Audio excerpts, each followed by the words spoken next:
Higher secondary পৰীক্ষালৈ মাত্ৰ বাকী এমাহ। এই এমাহত কেনেকৈ পঢ়িলে তোমালোকে ভাল এটা ফলাফল পাব পাৰিবা বা ভাল এটা ৰিজাল্ট কৰিব পাৰিবা। তো আজি আমালোক এই ভিডিঅ'ত এই বিষয়ক লৈ আলোচনা কৰিম। তোমালোক বেছি দেৰি নকৰি ভিডিঅ'টো আৰম্ভ কৰি আছোঁ। তোমালোকে ভিডিঅ'টো শেষলৈকে চাবা। যেনেকৈ সহজ প্ৰশ্ন যে কেনেকৈ পঢ়িলে ভাল ৰিজাল্ট হ'ব এই এমাহত, তেনেকৈ সহজ উত্তৰটো হ'ব লাগিছে কি তোমালোকৰ পঢ়িব লাগিব। পঢ়িলেহে ৰিজাল্ট ভাল হ'ব।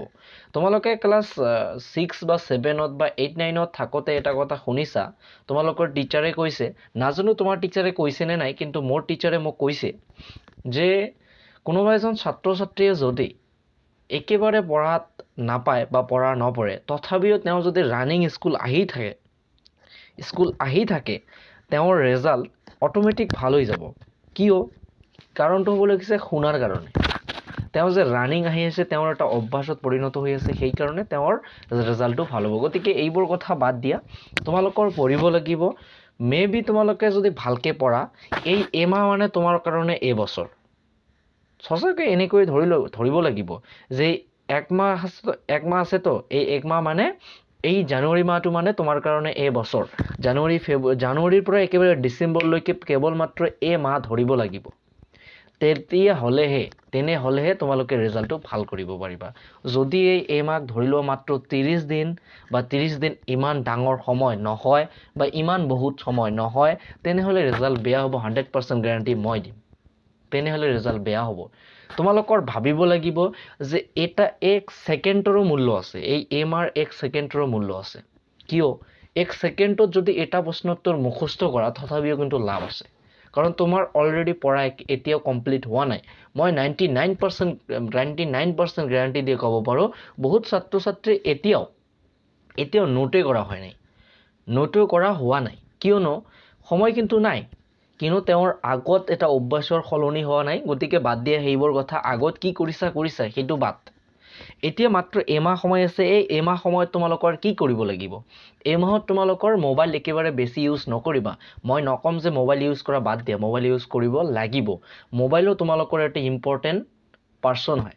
পাৰ্চনে ধৰি লোৱা, মোবাইলো এটা তোমালোকৰ ইম্পৰ্টেণ্ট পাৰ্চন। গতিকে মোবাইলক ইউজ কৰিব লাগিব। তাৰপিছত তোমালোকে লাউডলি পঢ়িবলৈ চেষ্টা কৰিবা। লাউডলি তোমালোকক অলপমান আগতে যি কথাটো ক'লোঁ যে শুনাৰ কাৰণে তোমালোকে পঢ়া নপঢ়িলেও পাছ কৰিবা। তোমালোকৰ টিচাৰে কৈছে, হয়তো তোমালোকৰ মনত নাই, কিন্তু মোৰ মনত আছে, মোক কৈছে মোৰ টিচাৰে। সেইকাৰণে মই তোমালোককো কৈ আছোঁ যে তোমালোকে লাউডলি পঢ়াৰ চেষ্টা কৰিবা। লাউডলি বা আৰু এটা কাম কৰিবা, যিহেতু মোবাইল তোমালোকৰ ওচৰতে থাকে, মোবাইলত ৰেকৰ্ড কৰিবা। আৰু ৰেকৰ্ড কৰি যেতিয়া ফ্ৰী টাইম পাবা, তেতিয়া হেডফোন লগাই বা ইয়াৰবাড যিটো তোমালোকে ইউজ কৰা আৰু সেইটো কাণত লগাই তোমালোকে শুনি ল'ব পাৰা। কাৰণ শুনাৰ ফলতো বহুত ক্ষেত্ৰত মুখস্থ হোৱা দেখা যায়। সমূহ ছাত্ৰ ছাত্ৰী নাজানো একে হয়নে নহয়, কিন্তু মোৰ ক্ষেত্ৰত মানে মই কেতবোৰ কথা শুনিও মুখস্থ কৰিব পাৰোঁ। আৰু তোমালোকে এটা কথা মন কৰাচোন, কোনোবা এজন মানুহে যদি তোমাক এতিয়া বা এই সময়ত তোমালোকক 10টা সংখ্যাৰ মোবাইল নম্বৰ কয়, মোবাইল নম্বৰত 2 বা 3 বাৰ কোৱাৰ ফলত তোমালোকৰ কিন্তু মুখস্থ হৈ যায়। গতিকে সেই ট্ৰিকটো ইয়াত পঢ়াত খাটোৱাচোন। পঢ়াত যদি ইউজ কৰা এই ট্ৰিকটো, তেন্তে বহুত লাভ হ'ব। গতিকে তোমালোকে এক কাম কৰা, তোমালোকে লাউডলি পঢ়িব চেষ্টা কৰিবা আৰু তোমালোকৰ মোবাইলত ৰেকৰ্ড কৰিব চেষ্টা কৰিবা। আৰু বহুত ছাত্ৰ ছাত্ৰীৰ এটা প্ৰব্লেম আছে। কি প্ৰব্লেমটো হ'ল তোমালোকে ৰাতিপুৱা উঠিব নোৱাৰা। গতিকে পঢ়া তেনেকুৱা নহয় যে ৰাতিপুৱা ভাল হয় বা ৰাতি ভাল হয় বা দুপৰীয়া ভাল হয়, তেনেকুৱা কোনো ধৰণৰ কথা নাই। যাৰ লগত যেনেকুৱা সমূহ ছাত্ৰ ছাত্ৰীৰ আঙুলবোৰ একে নহয়, তেনেকুৱা সমূহ ছাত্ৰ ছাত্ৰীৰ পঢ়া ধৰণটো একে নহ'বও পাৰে। গতিকে মই তোমালোকক এতিয়া কৈ আছোঁ, লাউডলি পঢ়িবলৈ চেষ্টা কৰা। এতিয়া কোনোবা ছাত্ৰ ছাত্ৰী আছে যে লাউডলি পঢ়িব মন নাযায়, গতিকে মন নাযায় যদি পঢ়িব নালাগে। আৰু এটা কথা, তোমালোকৰ এই এমাহত যিটো বহুত কঠিন লাগে সেইটো পঢ়া বাদ দিয়া। কাৰণ যিটো তোমালোকে জানুৱাৰীৰ পৰা ডিচেম্বৰলৈকে পোৱা নাই, সেইটো এমাহত আৰু কি কৰিবা? এই ভাবি যে সকলোবোৰ বাদ দিবা সেইটো নহয়, কিন্তু চেষ্টা কৰিবা যিটো এবাৰ 2 বাৰ 3 বাৰৰ পিছত নহয় সেইটো বাদ দিয়া। কাৰণ ইমান সময় নাই।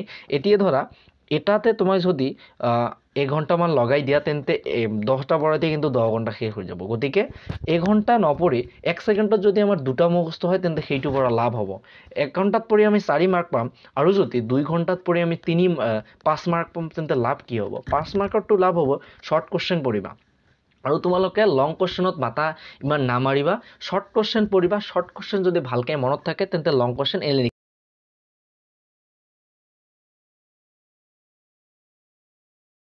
তোমালোকৰ বহুত বেয়া অভ্যাস এটা আছে যে আজি নকৰিম কালি পঢ়িম কালি নপঢ়িম পৰহি পঢ়িম এই কালিৰ কথাটো বাদ দিয়া ভাবাচোন তোমালোকে যেতিয়া মেট্ৰিকৰ পৰা ফাৰ্ষ্ট ইয়েৰত উঠিছিলা ফাৰ্ষ্ট ইয়েৰত এই কথা কৈছিলা তাৰপিছত ফাৰ্ষ্ট ইয়েৰৰ পৰা ছেকেণ্ড ইয়েৰত উঠিলা ছেকেণ্ড ইয়েৰত এই কথা ক'লা এতিয়া ছেকেণ্ড ইয়েৰ পৰীক্ষা আহি গ'ল এতিয়াও এই কথা কৈ আছে গতিকে পিছৰ কথা বাদ ৰানিং যিটো কাৰেন্ট এফেয়াৰ সেইটো কৰিব লাগে একেবাৰে কাৰেণ্টৰ নিচিনা যাব লাগে তোমালোকৰ আৰু যদি কোনোবা ছাত্ৰ ছাত্ৰীয়ে কয় যে মোক ঠাণ্ডা লাগে তেন্তে ঠাণ্ডা লগাৰ ফলত ৰিজাল্টটো তেনেকুৱা ঠাণ্ডাই আহিব যদি ঠাণ্ডাৰ সময়তো কোৱা গৰম লাগে তেন্তে গৰমৰ নিচিনা ৰিজাল্ট আহিব আৰু তোমালোকৰ পঢ়া লাউডলি পঢ়িবা ঠিক আছে পঢ়া লাউডলি পঢ়িলে সঁচাকৈ বহুত উপকাৰ হয় আৰু ৰাতিপুৱা বা সকাল বা দুপৰ বা ৰাতি তেনেকুৱা ধৰণৰ কোনো সময় নাই যাৰ যিটো সময়ত ভাল লাগে মোৰ হিচাপত তোমালোকৰ ৰাতি পঢ়াটো বেষ্ট হ'ব কাৰণ যেতিয়া তোমালোকৰ মাইণ্ডটো শান্ত থাকিব এতিয়া তোমালোকে ৰাতিপুৱা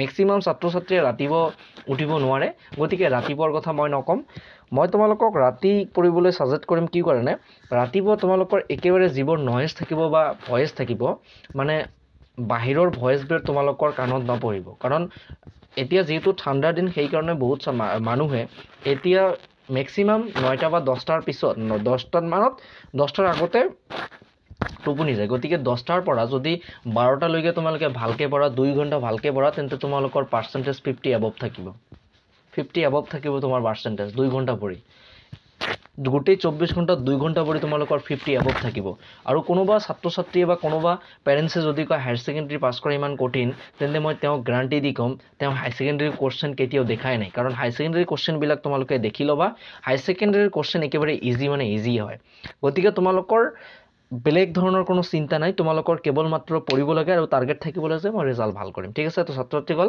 আজিৰ ভিডিঅ'টো মই ইয়াতে সমাপ্ত কৰিলোঁ আৰু তোমালোকে মানুহৰ কথা বিশ্বাস নকৰিবা নিজে যিটো